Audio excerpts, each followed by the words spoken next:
Bismillahirrahmanirrahim. Assalamualaikum warahmatullahi wabarakatuh. Waalaikumsalam Waalaikumsalam warahmatullahi warahmatullahi wabarakatuh. wabarakatuh. Bagaimana kabarnya semua? Baik. Baik, Alhamdulillah baik. baik Pak. Semoga kita selalu dalam lingkungan Allah Subhanahu wa taala. Amin. Sebelum kita mulai pelajaran, kita berdoa terlebih dahulu. Berdoa menurut kepercayaan masing-masing. Berdoa dimulai. Berdoa selesai. Baik, sebelum kita mulai pelajaran, Bapak akan presensi terlebih dahulu. Semuanya apakah masuk semua?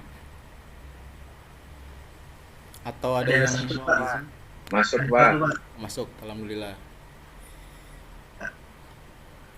Bagaimana untuk pembelajaran kali ini? Apakah sudah siap untuk belajar kembali? Siap. Sangat siap, Pak. Oke, Sudah siap. siap, Pak. Bapak share screen terlebih dahulu ya.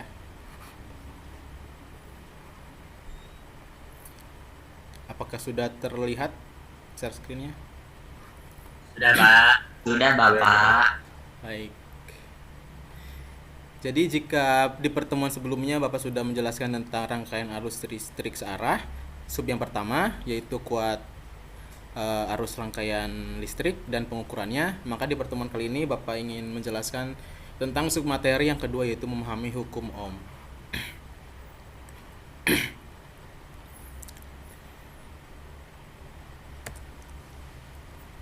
Di sini Bapak sudah menggambarkan sebuah rangkaian listrik sederhana, bagaimana sebuah rangkaian listrik sederhana itu harus memiliki 3 komponen.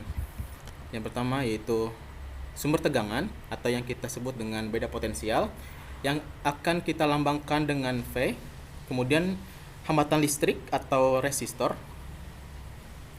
yang akan kita lambangkan dengan R, dan yang ketiga itu kawat penghantar.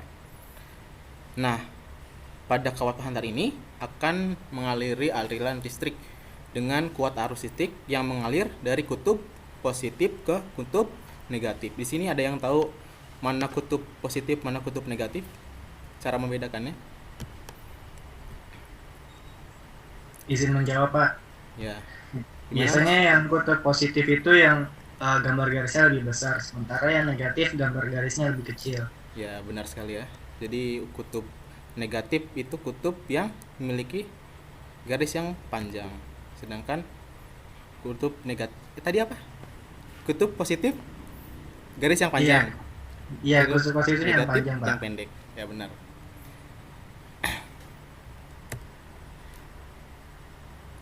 Nah, untuk bagaimana bunyi hukum Ohm? Hukum Ohm itu menyatakan bahwa kuat arus listrik yang mengalir pada sebuah rangkaian listrik itu besarnya sebanding dengan beda potensial listrik. Atau kalau kita tuliskan hukum Ohm-nya yaitu V sama dengan I kali R. Ini segitiganya untuk memudahkan kita untuk menghafal ya. Jadi V sama dengan I kali R.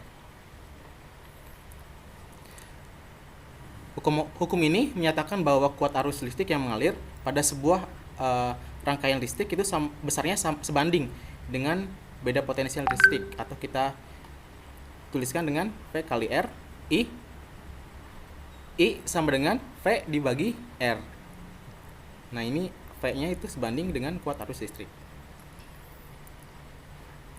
Jadi semakin besar beda potensial listrik, maka akan semakin besar kuat arus listrik yang mengalir.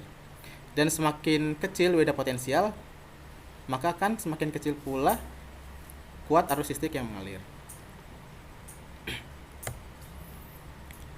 Nah, ini ya. Nah, ini jika dirumuskan itu I sama dengan V per R.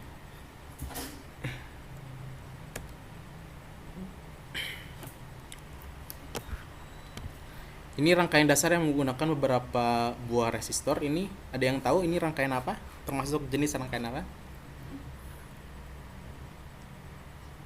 Seri. Rangkaian seri, Pak. Ya, seri. Jadi 3 buah resistor sambung seri dapat digantikan menjadi sebuah hambatan yaitu pengganti R. Jadi ini bisa diganti menjadi lambang R dengan rumus substitusi sebagai berikut. R itu R1 ditambah R2 ditambah R3. Sudah paham ya, gampang ini untuk rangkaian seri. Sedangkan untuk rangkaian paralel ini terdiri dari rangkaian resistor, ya 3 buah resistor tersambung paralel digantikan dengan sebuah pengganti R. Nah, untuk rumusnya itu 1 per R sama dengan 1 per R1 tambah 1 per R2 tambah 1 per R3.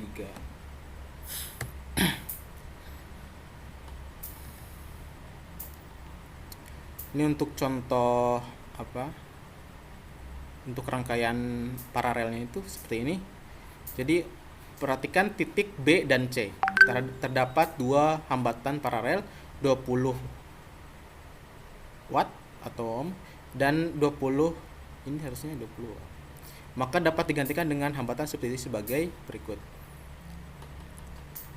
Jadi untuk menggantikan ini menjadi 1 per R itu ditambah ya, tinggal ditambah aja. 1 per R1 ditambah 1 per R2 1 per 20 ditambah 1 per 30, hasilnya itu 12 ohm. Nah, ini jadi 12 ohm ya, sehingga bentuk gambar menjadi 12 ohm. Sekarang jika hambatan resistor 28 watt dan hambatan 12 watt diganti dengan sebuah hambatan resistor, maka menjadi gambar seperti ini. Jadi ini termasuk rangkaian seri ya. Di 28 ditambah 12 sama dengan 40 ohm. Jadi tadi rumus I itu tadi apa? Untuk rumus V per I, R. V per R. R, Pak. Ya. I per V per R ya. 40 dibagi 40. Ini 40 voltnya itu dari mana? Volt ya. Jadi apa? V ya. Coba Bagi 40 jadi 1 ampere. Sudah gampang. Jadi tinggal kalian kerjakan saja tugas latihan yang sudah ada di Google Classroom. Nanti Bapak akan kirim melalui tugas baru ya.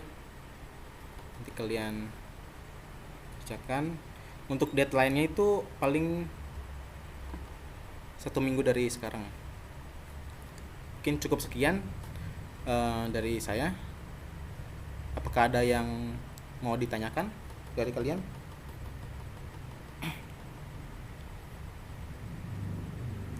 Silakan, ada yang mau ditanyakan? dari saya belum, Pak. Saya izin bertanya, Pak. Oh iya, masih iya. Coba, ada yang mau ditanyakan? Ya, saya mau bertanya, Pak. Ini kalau kelebihan dan kekurangan dari rangkaian seri dan paralel itu kira-kira apa ya, Pak ya? Terima kasih, Pak. Oh baik, terima kasih Mahiza. Pertanyaannya bagus sekali ya. Jadi untuk keuntungan menggunakan rangkaian seri itu kita dapat mengurangi biaya pemakaian kabel listrik. Sedangkan untuk kelemahannya sendiri, jadi energi yang diserap masing-masing alat listrik menjadi semakin kecil. Seperti contohnya lampu menjadi redup jika di rangkaian seri. Jika salah satu dari komponen listrik atau kabelnya itu rusak, maka semua komponen itu tidak dapat bekerja. Gitu. Untuk kelebihannya menggunakan rangkaian paralel, yaitu apabila saklar dimatikan, maka tidak semuanya komponennya mati, kecuali komponen yang dihubungkan dengan saklar yang dimatikan. Itu sama aja kayak kebalikannya dari rangkaian seri sih. Misalnya lampu gitu. Selain itu juga jika ada salah satu cabang atau komponen listrik yang putus atau rusak, maka komponen yang lain tetap berfungsi. Tadi untuk kelebihannya ya, untuk kelemahannya dari rangkaian paralelnya itu yaitu dibutuhkan lebih banyak kabel atau penghantar listrik untuk penyusun seluruh rangkaian. Mungkin itu sih.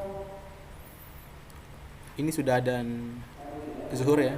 Kita cukupkan saja pertemuan pada kali ini. Mohon maaf jika ada kesalahan dalam penyampaian. Assalamualaikum warahmatullahi wabarakatuh.